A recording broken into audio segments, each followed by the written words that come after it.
শুক্রবার বাজার ঘুরে দেখা যায় টমেটো বিক্রি হচ্ছে কেজি প্রতি ৩০ থেকে ৪০ টাকায়, আলু ২৫ টাকায়, শসা প্রকারভেদে ৫০ থেকে ৭০ টাকা, বেগুন বিক্রি হচ্ছে কেজি প্রতি ৪০ থেকে ৫০ টাকায়। তবে মুরগির দাম বেড়েছে কেজিতে ২০ থেকে ৩০ টাকা।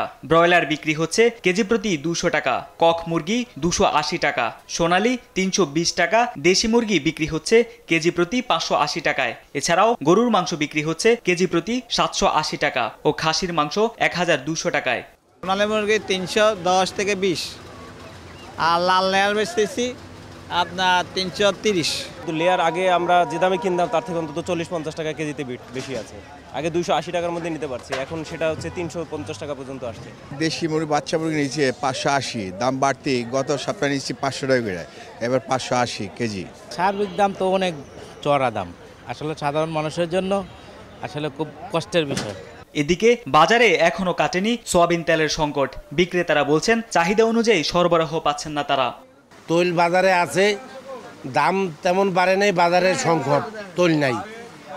দুই দিন পর পর এক কার্টন তৈল দেয় কোম্পানি ডিলাররা, সকালে টাকা নিলে বিকালে এক কার্টন তেল দেয়। ওই ৪টা তেল আমরা পাই, এমনি অ্যাভেলেবেল তেল বাজারে আসে না, অ্যাভেলেবেল তেল আমরা বাজারে পাই না। দাম নিয়ন্ত্রণে বাজার মনিটরিং বাড়ানোর দাবি জানান ক্রেতারা। তারেক মাহমুদ সুজন, দেশ টিভি, ঢাকা।